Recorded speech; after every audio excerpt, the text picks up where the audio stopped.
আমার একটাই মেসেজ ছাত্রদের প্রতি যে তোমরা উদ্যোক্তা মানসিকতা হও, ডুয়ার্স মানসিকতা হও, শুরু করে দাও। কালকে করবে এটা বলো না, কারণ এটাতে আনন্দ পাবা, বেঁচে থাকার অনুপ্রেরণা পাবা, সমাজে কন্ট্রিবিউট করতে পারবা। মনে রাখবা, সমালোচনা কিন্তু তোমাদের পিছু কখনোই ছাড়বে না, কিন্তু ওটা কখনোই মাথায় রাখবা। আমরা যখন কাজটা শুরু করে দিব, বরকত, সাপোর্ট সব কিন্তু অটোমেটিকলি সেখান থেকে আসবে। My mentality is entrepreneur mentality. That is why I always love to say to become a entrepreneur. এবং সেই জায়গায় আমি আমার বাবাকে সবসময় স্মরণ করি, কারণ আমার বাবা হয়তো জানতেও না যে এই আদর্শটাকে আমাকে যদি শেখানোর কারণে হয়তো আমি এটা শিখতে পেরেছি। কারণ আমার বাবাও কিন্তু কোনোটা অপরচুনিটি বলে জাস্ট ডু ইট। আমাদের সত্যিকার অর্থেই যে আমরা যেই পরিকল্পনা নিয়ে অগ্রসর হচ্ছি সেটা যদি আমরা বাস্তবায়ন করতে পারি, আমার বিশ্বাস যে সেদিন আমরা মনে করবো যে হ্যাঁ, এখন আমরা একটা বিশ্ববিদ্যালয় হিসেবে সফলতা দাবি করতে পারি।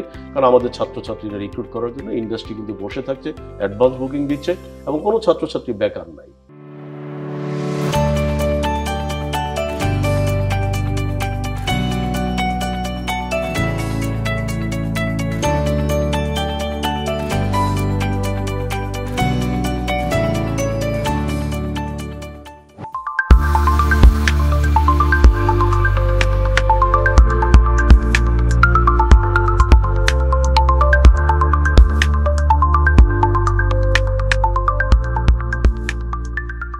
আপনাকে অভিনন্দন এবং শুভেচ্ছা জানাচ্ছি। ড্যাফোডিল ইন্টারন্যাশনাল ইউনিভার্সিটি 22 বছর শেষ করে 23 বছরে পদার্পণ, এবং অবশ্যই আমাদের শিক্ষার্থী সহ শুভাকাঙ্ক্ষী সবাই আসলে এই দিনটির জন্য অপেক্ষা করে থাকে। আপনার কি আসলে কেমন ফিল হয় যখন প্রথম ড্যাফোডিলের সেই প্রতিষ্ঠা বার্ষিকী, আর আজকে 23 বছর, এই জিনিসটা 23টা বছর পার করে ফেলছেন একটা স্বপ্ন নিয়ে, এবং সেই স্বপ্নটা আজকে দেখতেছেন চোখের সামনে, এত স্টুডেন্ট উল্লাস করতেছে, এটা কি আপনাকে নতুন করে কিছু ভাবায় কিনা স্যার? না, প্রথম তো অফকোর্স এটার জন্য আল্লাহর পাশে শুকরিয়া আদায় করতেই হবে।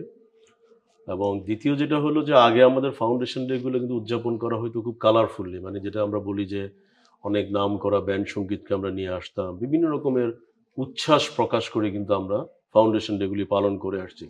কিন্তু গত 5 থেকে 6 বছর যাবৎ কিন্তু আমরা এটা ভিন্ন প্যাটার্নে পালন করছি। কারণ আমরা যদি সারা জীবন শুধু উচ্ছ্বাসই করি, ব্যান্ড সঙ্গীতকে দিয়েই যদি আমরা সেলিব্রেট করি, তাহলে কিন্তু আলটিমেট কিন্তু আমার রেজাল্টটা আইডেন্টিফাই করতে পারবো না। কারণ এখানে আমার একটা ব্যক্তিগতভাবে একটা টার্গেট ছিল যে আমাদের মূল যারা ছাত্র, তারা বাজারে ভালো অবস্থানে আসছে কিনা, তারা ভালো জব পাচ্ছে কিনা, তারা ভালো উদ্যোক্তা হতে পারছে কিনা, তারা অন্যদের জন্য জব ক্রিয়েট করতে পারছে কিনা। কারণ ওই সেলিব্রেশনটা কিন্তু আমাদের সবচেয়ে বেশি। এবং আমরা আশা করি আগামী ফাউন্ডেশন ডেগুলোতে কিন্তু আমি একটু ভেরিয়েশন আনতে চাই। সেটা হলো আমাদের এই সাকসেসফুল যারা সমাজে আজকে রিয়েলি কন্ট্রিবিউট করছে, তাদেরকে নিয়ে এসে আমরা সবার সামনে তুলে ধরতে চাই। আমি মনে করি যে আমরা হয়তো বা খুব দ্রুতই হয়তো আগামী 1-2 বছরের ভিতরে কিন্তু আমরা আমাদের ফাউন্ডেশন ডেটা সেলিব্রেট করব আমাদের সাকসেসকে নিয়ে। কারণ আমি আবারও রিপিট করছি যে একটা মানুষ যেমন তার সন্তানকে বড় করে কিন্তু সে তার ভবিষ্যৎটাকে টার্গেট করি, এবং তার সফলতাটাই কিন্তু বাবা মা কিন্তু সাকসেস হিসাবে নেয় যে আমার ছেলে আজকে ওই জায়গায় আছে, ওখানে আছে। ঠিক আমাদের ফাউন্ডেশন ডেটাও কিন্তু সফলতাটা ওই জায়গায় যে আমরা কি কন্ট্রিবিউট করতে পারছি সমাজে, আমরা কতটুকু স্কলারশিপ দিতে পারছি, কতটুকু আর্থিক অসচ্ছল যারা তাদেরকে আমরা কতটুকু প্রোভাইড করতে পারছি, মেরিটোরিয়াস ছাত্রছাত্রীদেরকে কতটুকু প্রোভাইড করতে পারছি। এই স্ট্যাটিস্টিক্সটা কিন্তু এখনো জনগণ জানে না। আমি আশা করছি যে এইবার ফাউন্ডেশন ডেতে আমরা সেই স্ট্যাটিস্টিক্সটা তুলে ধরার চেষ্টা করবো, যাতে সত্যিকার অর্থেই মানুষ জানতে পারে যে না, এই প্রতিষ্ঠান সমাজে কি অবদানটুকু রেখে যাচ্ছে।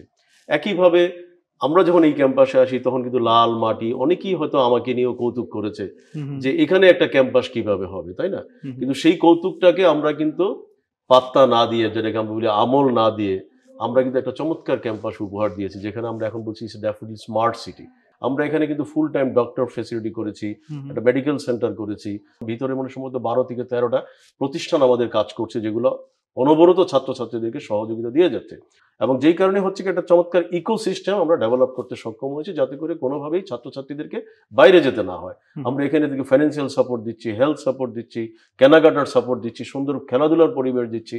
তো এই জায়গাটাতে আরো কত বেটার করা যায়, একটা ভালো উদ্যোগ নিয়ে যেহেতু আমরা প্রসিড হচ্ছি, আমাদের সাথে যারা কাজ করি, আমাদের ছাত্রছাত্রী, আমাদের যারা কর্মকর্তা, আমাদের যারা শিক্ষক শিক্ষিকা, আমাদের যারা অভিভাবক, তারা অ্যাটলিস্ট জানে যে আমরা কি করছি, তাই না? আমরা তারা কিন্তু একটা যেটাকে বলা হয় টেস্টিমোনিয়াল। তো আমার এই জায়গাটাতে মনে হয় যে কিছুটা হলো আমরা মনে হয় যে আমরা চেষ্টা করেছি বাংলাদেশের শিক্ষাক্ষেত্রে একটা একটা জাস্ট একটা নজির স্থাপন করার জন্য, যে না, ইচ্ছা করলেও কিন্তু একটা প্রাইভেট বিশ্ববিদ্যালয়ে ভালো মানের শিক্ষা দিতে পারে।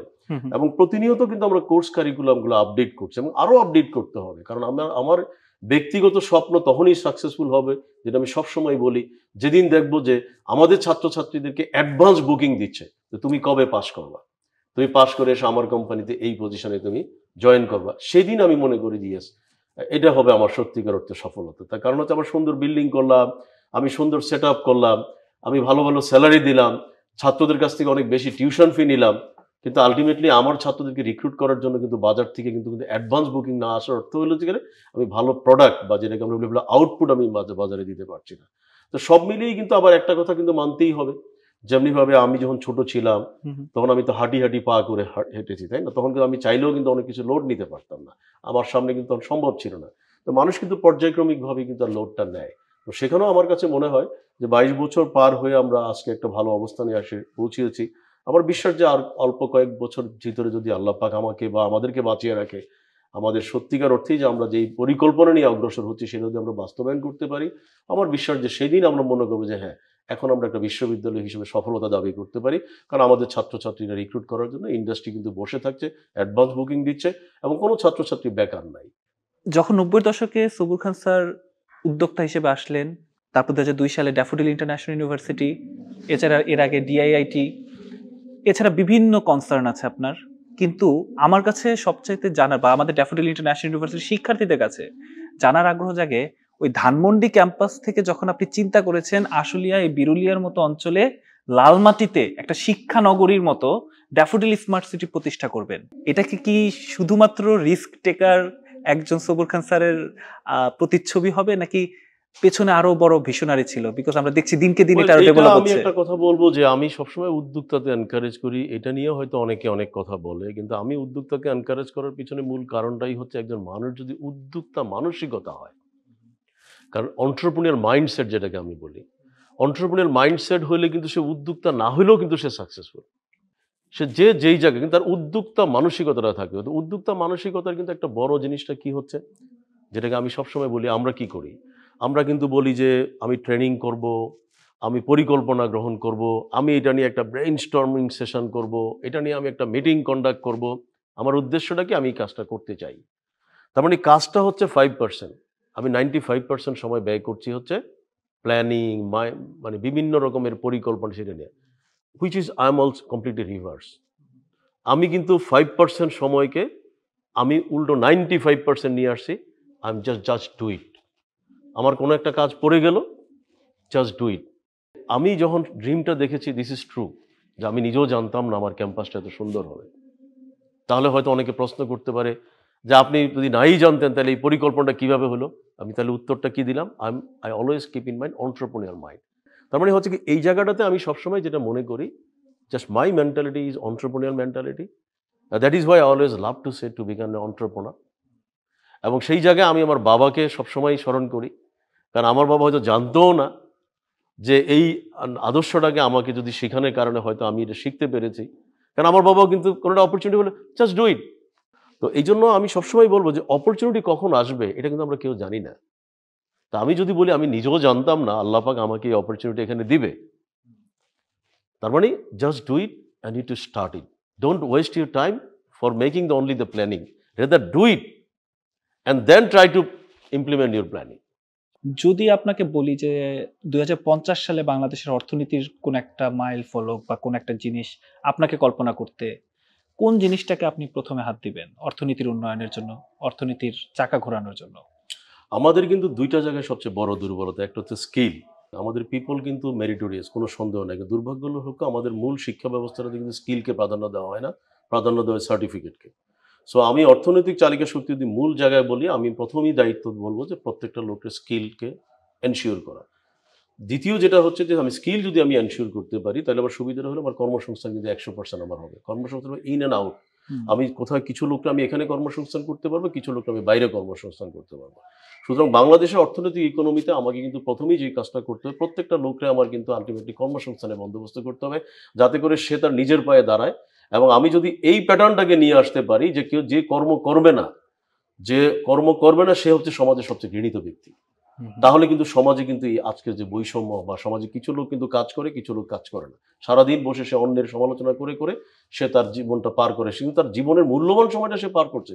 তার মানে হচ্ছে কি, এই জায়গাটাতে আমার কাছে মনে হয় যে আমি প্রথম কাজটা করবো স্কিল, সেকেন্ড হচ্ছে কর্মসংস্থান। এই দুইটা জায়গা করতে হলে আমার কাছে মনে হয় এই দেশের ইকোনমির সাথে পৃথিবীর কোনো ইকোনমি পারবে না। স্যার, আমরা যদি আসলে জানতে চাই যে আসলে আমাদের শিক্ষার্থীরা যারা এই 23তম ফাউন্ডেশন ডে উদযাপন করতে যাচ্ছে, তারা ডক্টর মোহাম্মদ সবুর খান স্যারের কাছ থেকে একটা মেসেজ চায়, ছোট্ট করে যদি কিছু বলেন। আমার একটাই মেসেজ ছাত্রদের প্রতি, জাস্ট ডু ইট। তোমরা অপেক্ষা করো না যে আমি কালকে করব, কাজটা ফেলে রেখো না, তোমরা জাস্ট কাজটা শুরু করে দাও। তোমরা যদি জাস্ট ডু ইট কাজটা শুরু করে দাও, তোমরা দেখবা এমন অবিশ্বাস্য অনেক কিছুই তোমরা করে ফেলতে পারবে যেটা তোমরাও কখনো কল্পনা করতে পারবে না। কারণ সবসময় আমি যেটা সবসময় বলি, আমাকে, তোমাকে, তোমাদেরকে সবাইকে কিন্তু সৃষ্টি করেছে আল্লাহ পাক। সুতরাং আমাদের ভিতরে যে অর্গানগুলো আছে, আমাদের যে ব্রেইন, আমাদের যে রক্ত প্রবাহ, সব কিছু কিন্তু আলটিমেটলি কন্ট্রোল বাই আল্লাহ সুবহানাহু ওয়া তাআলা। সুতরাং আমরা যখন কাজটা শুরু করে দিব, বরকত, সাপোর্ট সব কিন্তু অটোমেটিকলি সেখান থেকে আসবে। তো যেই জন্য আমি এই ফাউন্ডেশন ডেতে আমাদের ছাত্রছাত্রীদের কাছে আমার বিনীত অনুরোধ যে তোমরা উদ্যোক্তা মানসিকতা হও, ডুয়ার্স মানসিকতা হও, শুরু করে দাও। কালকে করবে এটা বলো না, কারণ এটাতে আনন্দ পাবা, বেঁচে থাকার অনুপ্রেরণা পাবা, সমাজে কন্ট্রিবিউট করতে পারবা। মনে রাখবা, সমালোচনা কিন্তু তোমাদের পিছু কখনোই ছাড়বে না, কিন্তু ওটা কখনোই মাথায় রাখবে না। এটা is part of the life. রাস্তায় যেমন গাড়ি চলতে গেলে অ্যাক্সিডেন্ট হবেই, কারণ সব কিছুই যেহেতু আমাদের সৃষ্টিকর্তা নিয়ন্ত্রণ করে, অবশ্যই আমি মনে করি যে আল্লাহ পাক সব কিছুই কিন্তু মানুষের ভালোর জন্যই করে থাকে। সো আমার লাস্ট মেসেজ আবারও, জাস্ট ডু ইট।